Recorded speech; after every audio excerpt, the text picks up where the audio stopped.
Hi guys, MrSpaceman reporting for duty. Football Manager 2022 is on the horizon somewhere far away, but you can kind of start to see it, and I wanted to bring you some new features and improvements to the game that I'd like to see in FM22. Obviously, SI and Miles Jacobson are huge fans of my channel, so all my suggestions will be 100% included in the next game.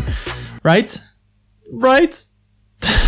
Football Manager 2021 had some amazing improvements to the game that I really enjoyed. The match condition feature added to the realism of the game, recruitment meetings helped me stop from buying 20 strikers in a season, and the season review lets you recap your season in a sleek way. However, there is always room for improvement, and today I will share with you my top 5 things I want to see improved/implemented. Obviously, I would like to hear from you as well, so before you progress into the video, tell me in the comments the things you enjoyed about this iteration of Football Manager and the things you want to be addressed. As always, get comfortable, grab yourself a nice drink, could be a tea, coffee, or even vodka, I'm not particularly picky, and let's talk 5 things I want to see in Football Manager 2022.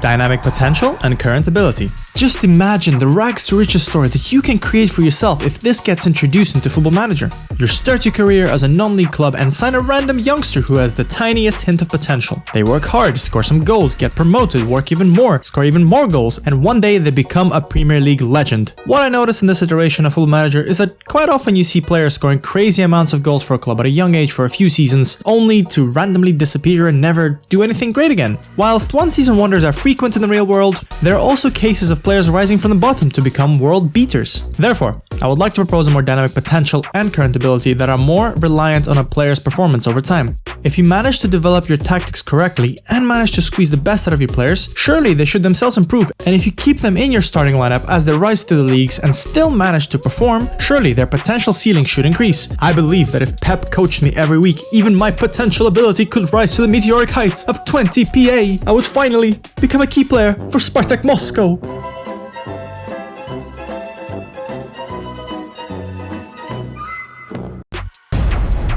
More fluid tactics and more agile AI managers.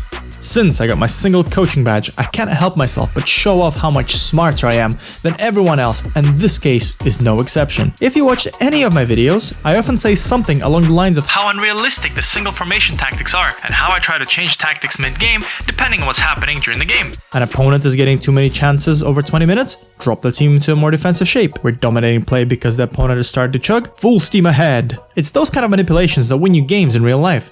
So, my proposal is that you can set up 2 tactics. One in transition, so let's say you want to defend as a 5-3-2 and have your players drop back to a defensive role and duties, and one in possession. Switch to like a 3-3-4 for example, because that will give you more flexibility and give you more realism to your tactics, and that way you as a manager can actually work on tactics even better and you can influence games even better. It will give you more control over games rather than simply relying on a single dominating tactic or amazing players.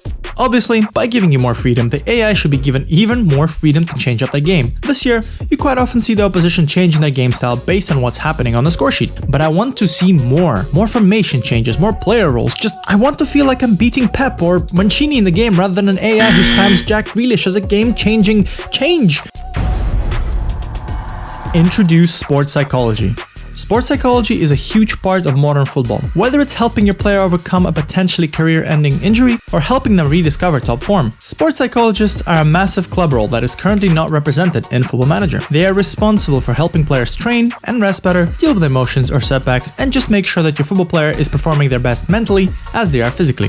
The way I suggest they could be implemented is add them to the medical roles, where they help work on the mentals of your team. You could use them to help raise a player's confidence due to poor form, or help them deal with bad injuries like ACLs, as, I know a little bit about that, I have 2 of my own. As we know, long-term injuries can affect your mentals quite drastically. If you get 2 ACLs, you go to YouTube.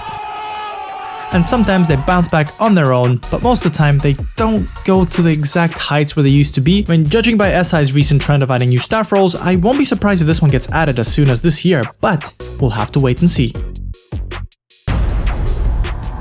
Reworking VAR. Make VAR reviews much shorter. I don't have all day. I cannot sit and watch the ref call for a foul, run to the screen, stare at it, come back and show the decision only for it to inevitably be a penalty for no particular reason. I understand that it's a part of football, and I guess it simulates the real-world frustration of VAR taking forever, but please, I play this game to take my low-league Russian club to the Champions League, and it's already taking long enough. Please, SI, I have other life commitments.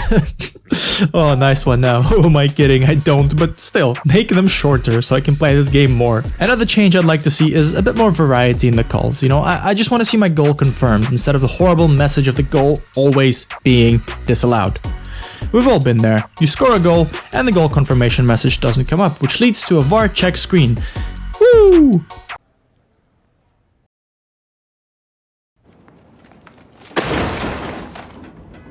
By then, you know that your goal is disallowed and you basically don't care anymore. Throw your computer out the window and quit and become a hermit.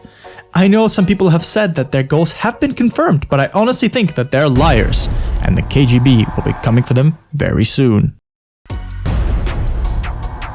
Reworking press conferences. Finally, this is a very small thing for most of us, but I feel like it's gonna be a huge ask, so personally won't be mad if SI ignore the suggestion. I would like them to add more variety to the questions and answers to the press conferences. Personally, I love the addition of gestures to your talks, but by the end of the game, I just started not to care anymore. You know, I've memorized the questions and where they go and what the right quote-unquote answer is, and most of my press conferences are done on autopilot and I don't wave my hands around anymore. I don't feel like I'm role-playing, especially since my answers have almost no impact on the world in any meaningful way, apart from the fact that somehow I manage being best buds with Ole Gunnar and piss off Klopp because I play mind games. You're playing mind games, Jurgen, by saying that I play mind games? Why do you do this? Is it because I can actually get Firmino to score and you can't? Are you jealous? No, let's not go there this time. Obviously, this will require lots of writing and translation to a huge number of languages, but I want the dialogue system to be something like Mass Effect. I want to be the renegade shepherd, Mourinho, and tell everyone what I think of them and have that actually impact something. Well, there you have it. What do you think of my suggestions? Are they good or bad additions to the game? If you have your own suggestions, don't forget to drop them in the comments as I'd like to discuss them with you. If you're excited for Football Manager 22 and like the video, why not consider subscribing to my channel so you're up to date with the most recent Football Manager 2021 content and one day Football Manager 2022. I hope you, yes you person, had an amazing day and I'll see you in the next video. Bye guys!